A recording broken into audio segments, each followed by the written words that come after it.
Hello दोस्तों, कैसे हो आप सब। आइए इकोनॉमी का एक नया सेशन शुरू करते हैं और इसके क्वेश्चन को सॉल्व करने का प्रयास करते हैं। ठीक है, तो पहला क्वेश्चन देखते हैं। किस प्रदेश ने सभी घरों में छत पर वर्षा जल संचय संरचना को प्रदेश में अनिवार्य कर दिया है? Option A Kerala, B Tamil Nadu, C Karnataka, D उपयुक्त में से एक से अधिक। मतलब rooftop rain water harvesting structure compulsory to all housing across the state. इसका सही आंसर होगा तमिलनाडु। दूसरा क्वेश्चन, किसी एक व्यावसायिक रूप से मूल्यवान प्रजाति के व्यापक रोपण को कहा जाता है? Extensive planting of a single commercially valuable species is called A. संवर्धन वृक्षारोपण enrichment plantation, B. मिश्रित कृषि mixed farming, C. गहन निर्वाहन खेती intensive subsistence farming, D. उपयुक्त में से एक से अधिक और E. उपयुक्त में से कोई नहीं।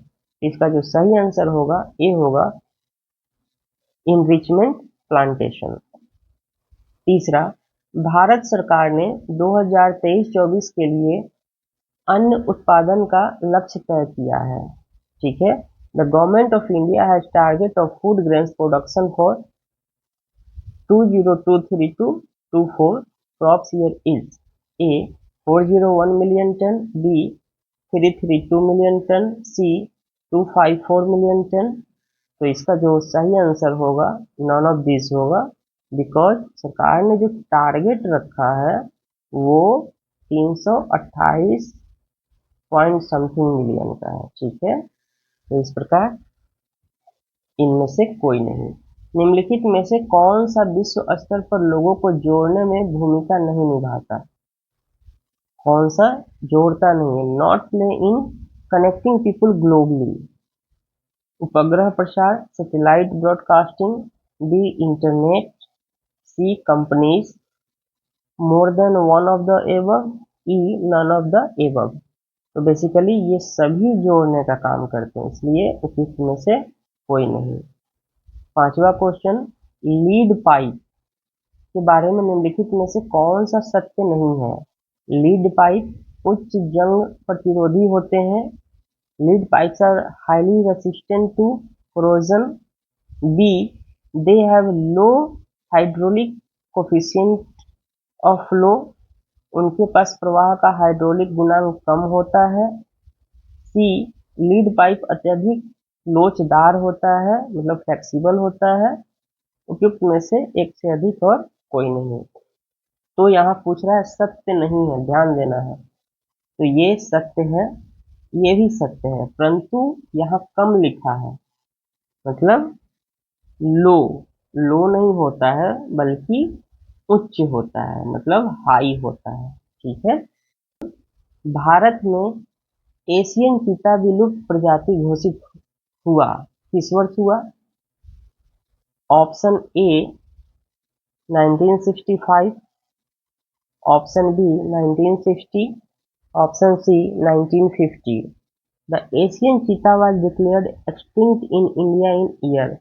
तो इसका जो सही आंसर होगा वो 1952 में इसको विलुप्त या एक्सटिंक्ट घोषित किया गया था। तो इसका सही आंसर ई होगा। निम्नलिखित में से कौन सा एक जल विद्युत का नुकसान है? Disadvantage of hydro power. वे ऊर्जा का एक अस्थिर स्रोत है। बिल्कुल है। वे वनों की कटाई का कारण बनते हैं और वन्य जीव को प्रभावित करते हैं। बिल्कुल है। They are an unstable source of energy. बिल्कुल। They cause deforestation and affect wildlife. ये भी है। वे हानिकारक उत्सर्जन का कारण है। ये नहीं है, ये दोनों है, इसलिए उपयुक्त में से एक से अधिक। 8 नंबर क्वेश्चन, प्रथम कृत्रिम उपग्रह का नाम। Name of first artificial satellite was. ये भारत के संबंध में है। ए रोहिणी, बी भास्कर, सी आर्यभट्ट। तो सी इसका आंसर हो जाएगा। 1975 में रसिया की मदद से, मतलब यूएसएसआर की मदद से हमने लॉन्च किया था। वे प्रजातियां जो विलुप्त होने के खतरे में हैं कहलाती हैं। The species which are in danger of extinction are called endangered species, vulnerable species, normal species, more than one of the above or none of these। इसको बोलते हैं endangered species, लुप्त प्राय प्रजातियां। 10 नंबर क्वेश्चन, कौन सी योजना बिहार सरकार द्वारा गरीबी हटाने के लिए लागू की गई है? ठीक है, टू रिड्यूस, मतलब which scheme was introduced by Bihar government to reduce poverty? A मनरेगा, बी उज्ज्वला, सी जीविका।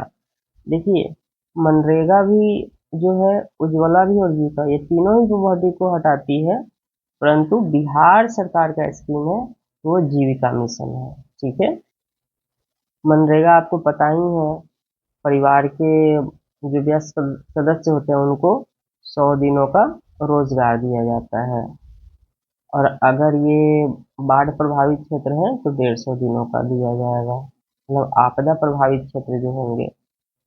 उज्ज्वला योजना में एलपीजी गैस कनेक्शन दिया जाता है किसको? जो बिलो पॉवर्टी लाइन के लोग होते हैं उनको, उन परिवारों को दिया जाता है। और जीविका जो है बेसिकली ये सेल्फ हेल्प ग्रुप का फॉर्मेशन करती है और उससे पॉवर्टी को कम करने का प्रयास करती है। कौन सी गतिविधि किसी क्षेत्र में भूमि उपयोग को प्रभावित करती है? Influences the land using region, मतलब विच टाइप ऑफ एक्टिविटीज होते हैं? आर्थिक गतिविधि, बिल्कुल। सामाजिक गतिविधि, भौगोलिक गतिविधि, उपयुक्त में से एक से अधिक, उपयुक्त में से कोई नहीं। तो जो आर्थिक गतिविधियां होती है वो भूमि उपयोग को प्रभावित करती हैं। ठीक है, भौगोलिक गतिविधि, जियोग्राफिकल एक्टिविटीज ये भी प्रभावित करती हैं, सोशल एक्टिविटीज ये भी प्रभावित करती हैं, तो ये सब हो जाएगा। 2011 की जनगणना के अनुसार बिहार जनसंख्या का लगभग कितना भाग 25 वर्ष से कम आयु का है? लगभग पूछ रहा है, ऑलमोस्ट। तो ए 60%, बी 40%, सी 35%। इसका सही आंसर 60% होगा। निम्नलिखित में से कौन सा संगठन सार्वजनिक क्षेत्र में स्टील उत्पादन के लिए जिम्मेदार है? तो 13 नंबर क्वेश्चन कह रहा है कि स्टील उत्पादन कौन कौन सा संगठन करता है? ए भेल, बी सेल, सी टिस्को। उपयुक्त में से एक से अधिक, सेल करता है और टिस्को करता है। ठीक है, इसका आंसर डी हो जाएगा। बी लौह अयस्क के खदान का नाम बताइए जो लगभग 100% निर्यात इकाई है। Name an iron ore mine which is almost 100% export unit. A Ratnagiri, B Kudremukh, C Bastar, D उपयुक्त में से एक से अधिक। देखिए, रत्नागिरी कहाँ है? ये है महाराष्ट्र में। कुद्रेमुख कहाँ है? कर्नाटक में। बस्तर कहाँ है? छत्तीसगढ़। ठीक है, तो इसका सही आंसर क्या होगा? कुद्रेमुख। यहाँ से जो लोहे का उत्पादन किया जाता है वो स्लेरी के रूप में, मतलब पाइप के साथ, पाइप बने हुए हैं, वो पानी के साथ उसको मिक्स करके और पोर्ट तक पहुंचाया जाता है, उसी को हम स्लेरी बोलते हैं। 15 आमतौर पर औद्योगिक रूप से विकसित शहरी केंद्र निम्नलिखित में से किससे घिरे होते हैं? Usually industrially urban centres surrounded by which of the flowing? तो जो औद्योगिक रूप से विकसित, ठीक है, तटीय भीतरी प्रदेश, बी कृषि शहरी भीतरी क्षेत्र, सी कृषि ग्रामीण भीतरी क्षेत्र। तो ये तीनों ही हो सकते हैं। ठीक है, उच्चतम श्रेणी की सड़कें जो अधिकतर 6 लेन या इससे ऊपर की होती है कहलाती है। Highest class of roads which are mostly 6 lanes और above is called national highways, B expressway, C airways, D more than one और एबव। इसको हम क्या बोलते हैं, एक्सप्रेसवे बोलते हैं। ये बेसिकली 6 लेन से 8 लेन के होते हैं, ठीक है। 17 बिहार की प्रमुख बहुउद्देशीय नदी घाटी परियोजना, major river multipurpose valley project of Bihar, Son नदी घाटी परियोजना, कोसी नदी घाटी परियोजना, गंडक नदी घाटी परियोजना। तो कोसी नदी घाटी परियोजना। भारत में गुलाबी क्रांति का संबंध, मतलब pink revolution in India is related to meat, दूध, मधु। इसका सही आंसर क्या होगा, मीट। निम्नलिखित में से कौन सा एक भारत की जैव विविधता में गिरावट के लिए जिम्मेदार नहीं है, कौन सा नहीं है। Not responsible for decline in India's biodiversity, वनीकरण, एफॉरेस्टेशन, जंगल की आग, खनन गतिविधियां। तो ये तीनों ही जो है बायोडाइवर्सिटी के गिरावट का कारक है, इसलिए इसका क्या होगा, उपयुक्त में से कोई नहीं।